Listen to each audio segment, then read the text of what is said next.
തേക്ക് പണ്ട് ബ്രിട്ടീഷുകാർ അവിടെ യുദ്ധക്കപ്പൽ നിർമ്മിക്കാൻ മരത്തിന് വേണ്ടി വെച്ചുപിടിപ്പിച്ചാണ്. നമുക്കത് ആവശ്യമില്ല. നമുക്ക് സ്വാഭാവിക വനമാണ് ആവശ്യം. മുളയുൾപ്പെടെയുള്ള സ്വാഭാവിക വനമുണ്ടെങ്കിലേ ആനയ്ക്ക് കാട്ടിൽ തീറ്റ ലഭിക്കുള്ളൂ. ആന തിന്നുന്നതൊക്കെ അവിടെ കാട്ടിൽ ലഭിക്കണം. ഇല്ലെങ്കിൽ ആന അത് തെരഞ്ഞ് നാട്ടിൽ വരും. ഇങ്ങനെ ചില പ്രശ്നങ്ങളുണ്ട്. അപ്പോൾ അതുകൊണ്ട് കാടിൻ്റെ പരിസ്ഥിതി വന്യമൃഗങ്ങൾക്ക് അനുസൃതമായി അവരുടെ ജീവിത വ്യവസ്ഥയ്ക്ക് അനുസൃതമായി ഡെവലപ്പ് ചെയ്യണം. അതിന് ഞാൻ നേരത്തെ പറഞ്ഞ 77 കോടി രൂപ പ്രോജക്റ്റ് ടൈഗർ ഇനത്തിൽ കൃത്രിമ ജലാശയം നിർമ്മിക്കാൻ വരെ കൊടുത്തിട്ടുണ്ട്. അതിൽ എത്ര ചെലവാക്കിയെന്ന് എനിക്ക് അറിഞ്ഞുകൂടാ. ഞാൻ അതുകൊണ്ട് വിമർശിക്കുന്നില്ല. ഇതിൽ അന്ധമായ രാഷ്ട്രീയം ഞാൻ കുത്തിക്കയറ്റുന്നില്ല. എനിക്ക് അറിഞ്ഞുകൂടാ എത്ര അതിൽ ചെലവാക്കിയെന്ന്. അത് ബന്ധപ്പെട്ടവർ പറയട്ടെ. പിന്നെ കാടിനെയും നാടിനെയും വേർതിരിക്കുന്ന അതിൻ്റെ അതിർത്തിയിൽ കിടങ്ങുകൾ കുഴിക്കണം. പണ്ടൊക്കെ കിടങ്ങുകൾ ഉണ്ടായിരുന്നു. കാട്ടാന വരാതിരിക്കാൻ കിടങ്ങുകളുടെ എസ്റ്റേറ്റുകളൊക്കെ ഉണ്ടായിരുന്നു. ഇന്ന് ആ കിടങ്ങുകളൊന്നുമില്ല. അതുപോലെ തന്നെ ഡ്രോൺ സംവിധാനം ഉപയോഗിക്കണം. നമുക്ക് ഡ്രോൺ സംവിധാനമുണ്ടല്ലോ. ഇപ്പോൾ CCTV സ്ഥാപിക്കുന്നു എന്ന് പറയുന്നു. മരത്തിലോ പോസ്റ്റിലോ സ്ഥാപിച്ചാൽ ഇത് ആന തട്ടിക്കളഞ്ഞാൽ അത് പോയി. പക്ഷേ ഡ്രോൺ അങ്ങനെയല്ല. അതുപോലെ സെൻസറുകളുണ്ട്. അതായത് ചൂട് കൂടിയ മൃഗങ്ങൾ അല്ലെങ്കിൽ അതിൻ്റെ അനുസൃതമായ കാര്യങ്ങൾ അടുത്ത് വരുമ്പോൾ അത് അറിയിക്കുന്ന സെൻസറുകളുണ്ട്. വിദേശ രാജ്യങ്ങൾക്ക് അതൊക്കെ ഉപയോഗിക്കുന്നുണ്ട് അവർ. നമുക്ക് ഡ്രോണുകൾ വേണം, സെൻസറുകൾ വേണം. ഇത്തരത്തിൽ ഈ കാട്ടിൽ നിന്നും വന്യജീവികൾ നാട്ടിൽ വരാതിരിക്കാനുള്ള ടൈഗർ ഫെൻസിങ് എന്നൊരു ഫെൻസിങ് ഉണ്ട്. കടുവ വരില്ല. ഇനി വരാൻ പോകുന്ന വലിയ ബുദ്ധിമുട്ട് കടുവയാണ്. ഇപ്പൊ ഇന്ന് ഒരു ചത്ത പശുവിനെ വനംവകുപ്പ് ജീപ്പിന്റെ മുകളിൽ കയറ്റി വെച്ചിരിക്കുന്നു. കാട്ടിൽ മാനുകളും മറ്റു പുല്ല് തിന്ന ജീവികളും പെറ്റു പെരുകുന്നില്ല.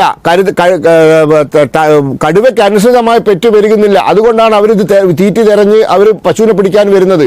അപ്പോൾ ഈ തേക്ക് അതുപോലെ തന്നെ അക്വേഷ്യ പോലുള്ള മരങ്ങൾ ഒഴിവാക്കി സ്വാഭാവിക വനം വെച്ച് പിടിപ്പിക്കണം. അപ്പോൾ പുല്ലുണ്ടാകും, ആനയ്ക്ക് തീറ്റ. വളരെ പ്രധാനപ്പെട്ടതാണ്. എങ്കിൽ തന്നെയും ഇവിടെ കേന്ദ്ര വനം വന്യജീവി നിയമത്തിൽ ഭേദഗതി ആവശ്യപ്പെട്ടുകൊണ്ട് ഒരു പ്രമേയം കേരള നിയമസഭ പാസാക്കുകയുണ്ടായി. അതിനെ പരിഹസിക്കുകയായിരുന്നു BJP നേതാക്കൾ.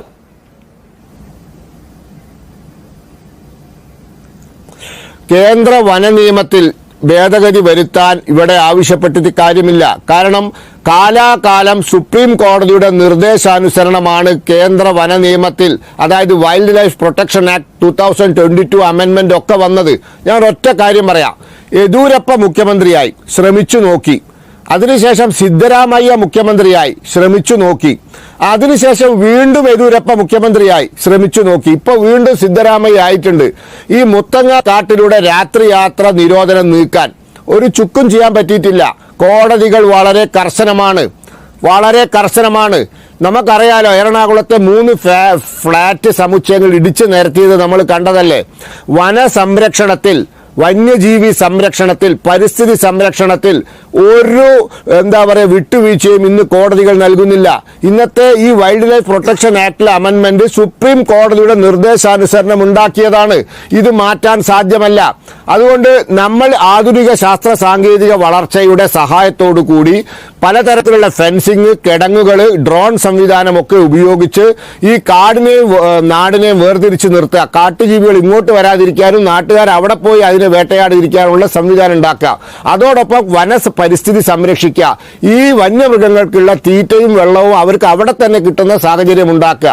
ഇതൊന്നും ചെയ്യാതെ നമ്മൾ ഓരോരുത്തരും മരിക്കുന്ന സമയത്ത് പരസ്പരം രാഷ്ട്രീയം പറഞ്ഞിട്ടും പരസ്പരം പോർ വിളിച്ചിട്ടും ഒരു കാര്യമില്ല. നമുക്ക് സമയം കളയാമെന്നല്ലാതെ ഈ പ്രശ്നം ശാശ്വതമായി പരിഹരിക്കാൻ പോകുന്നില്ല.